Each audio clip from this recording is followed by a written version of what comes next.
Hello, this is Jerry. Welcome back to our studies through the Old Testament. Now we finished the book of Ezra. Now we move on to Nehemiah. Remember that Judah was originally captured by Babylon, but 47 years later Babylon was overtaken by Persia, Medo-Persia, as prophesied by Jeremiah, in part because of how Babylon treated God's people. However, the captivity of Judah was not permanent, but after 70 years God opened up 3 returns to the kingdom of Judah and Jerusalem, their capital. The first we saw in Ezra chapters 1 to 6, which also connected us to the prophets Haggai and Zechariah, and that's when the book of Esther occurred. We could summarize the outcome with the rebuilding of the altar and the temple. Now the second return we saw in Ezra chapters 7 to 10, where Ezra led the people into needed spiritual reforms, a rebuilding of their faith. Finally, the third return from exile in Medo-Persia was directed by Nehemiah. This book is most often remembered for the rebuilding of Jerusalem's walls and gates.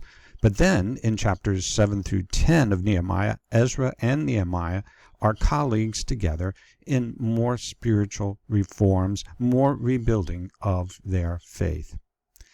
Just looking at this chart reminds us how God was shepherding his people, giving them what they needed. They needed all these leaders and prophets and building programs and these times of spiritual renewal.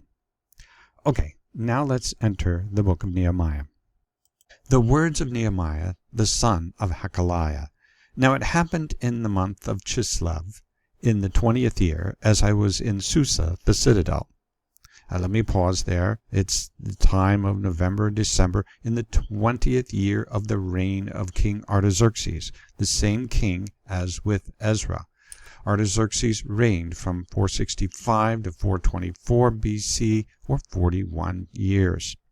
In Ezra chapter 7, verse 7, there was Ezra's return, where he came up to Jerusalem in the 7th year of King Artaxerxes. Now the 7th year was in 458 BC, and now it's the 20th year of the king's reign by the time of Nehemiah.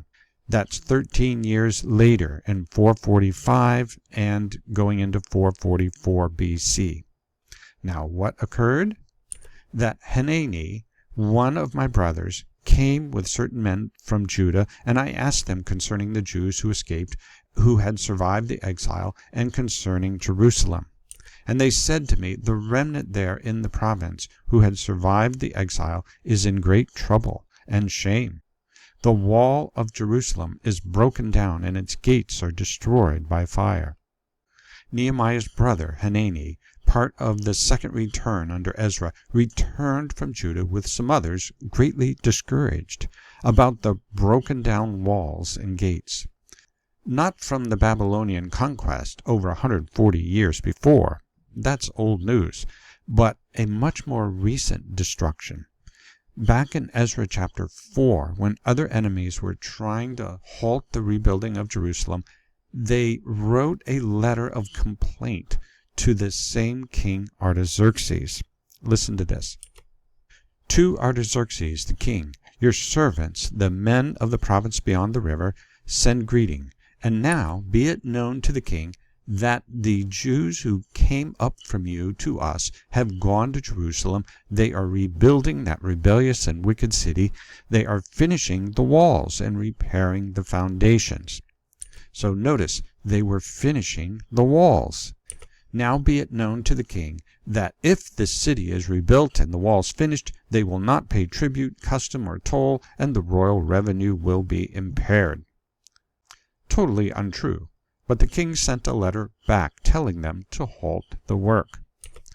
Then, when the copy of King Artaxerxes' letter was read, they went in haste to the Jews at Jerusalem, and by force and power made them cease.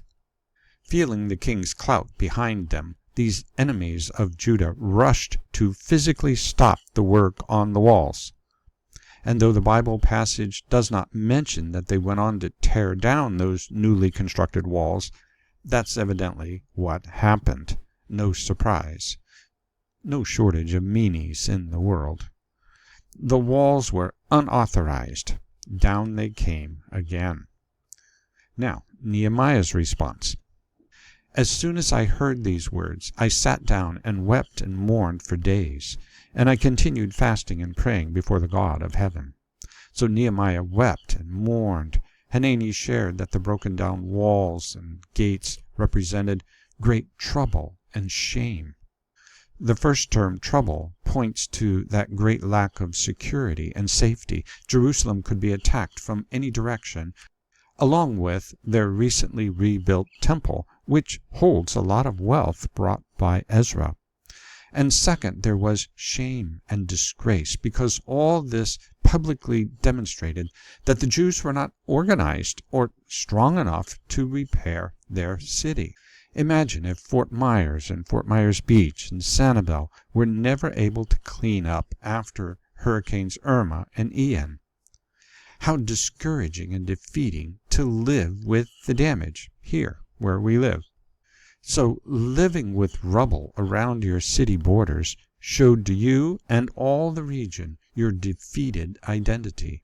Overall, not only were they vulnerable, but it robbed Jerusalem of their national dignity and was a constant reminder of God's judgments and their spiritual failure. Nehemiah hears and he wants to go there. Some people run from disasters and others run to them to make a difference. And like with Ezra, there was prayer. And as I read his prayer, pay close attention to his boldness and how he links God's promises to his requests. And I said, O Lord, God of heaven, the great and awesome God, who keeps covenant and steadfast love with those who love him and keep his commandments. Like I'm praying to not only a great and awesome God, but one who always remembers his people and who responds with love to those keeping his word. Let your ear be attentive and your eyes be open to hear the prayer of your servant, that I now pray before you day and night for the people of Israel, your servants, confessing the sins of the people of Israel, which we have sinned against you. Even I and my father's house have sinned. We have acted very corruptly against you and have not kept the commandments, the statutes, and the rules that you commanded your servant Moses. So it's not that Israel did not deserve these bad conditions, Nehemiah confesses. He admitted their sins and confessed them. Remember the word that you commanded your servant Moses, saying, If you are unfaithful, I will scatter you among the peoples. But if you return to me and keep my commandments and do them, though your outcasts are in uttermost parts of heaven, from there I will gather them and bring them to the place that I have chosen to make my name dwell there. They are your servants and your people, whom you have redeemed by your great power and by your strong hand. Did you catch how he laid hold of God's promises? Nehemiah closely identifies the Jews of his day with the Hebrews in the Exodus from Egypt and their deliverance into Canaan. He goes back 956 years, back to the Lord's promise through Moses. But what are years to the Lord? You promised that if your people return to you after sinning, you will gather them and bless them again. And here we are, the descendants of those in the Exodus, your covenant people.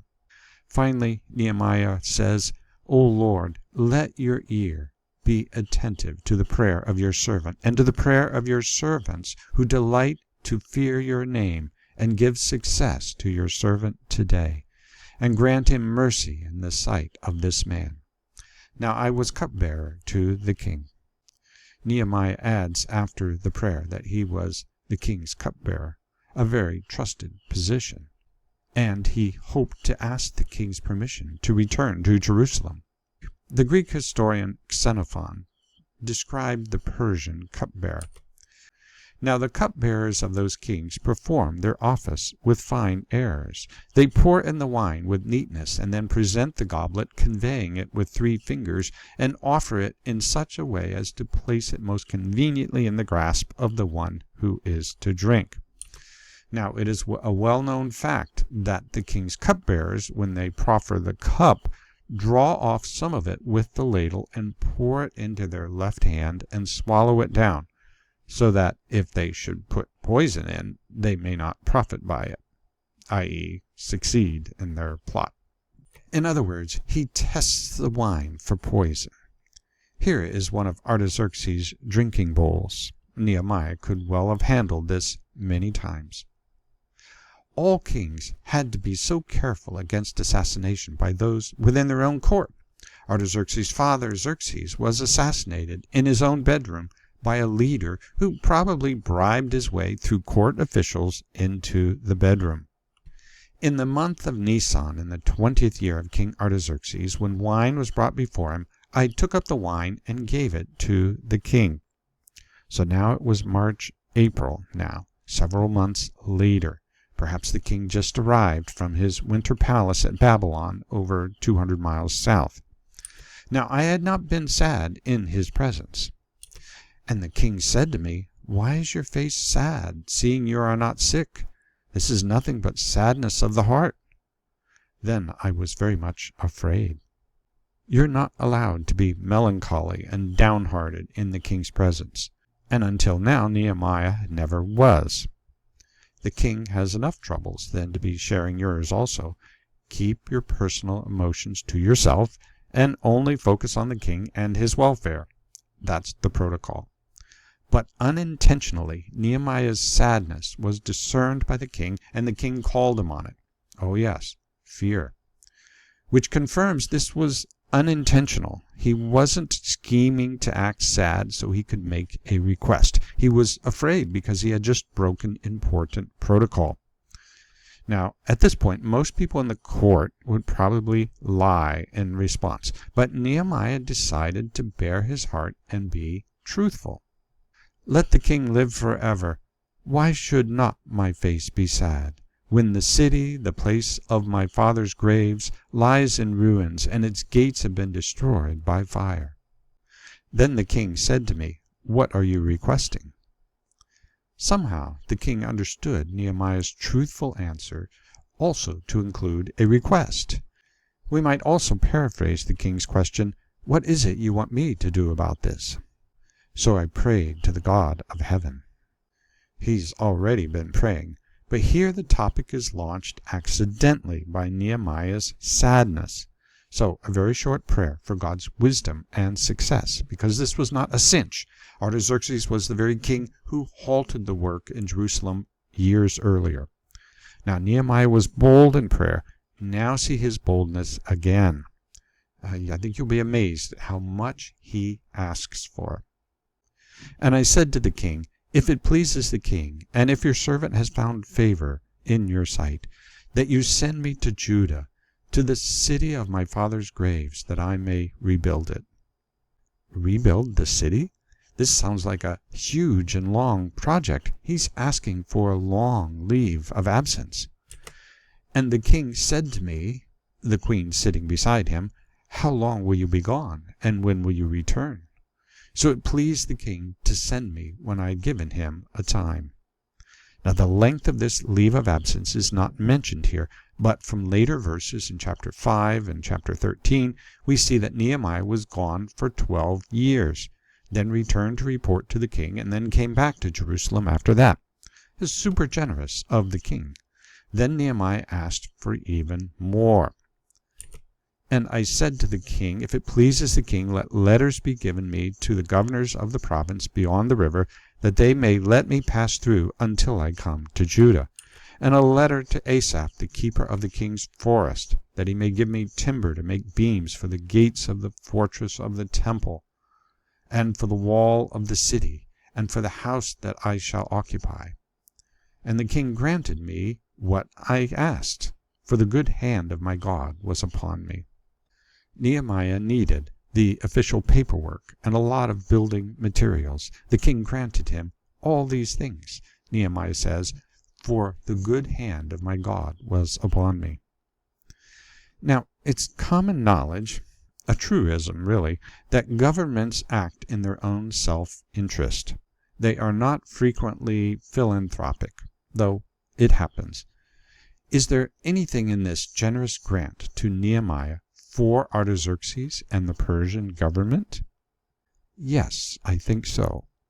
It's not clear here, but it will be later, that either Artaxerxes was appointing him to be the governor in Jerusalem, or that the Jews in Jerusalem appointed him to that post, and this was ratified by the king.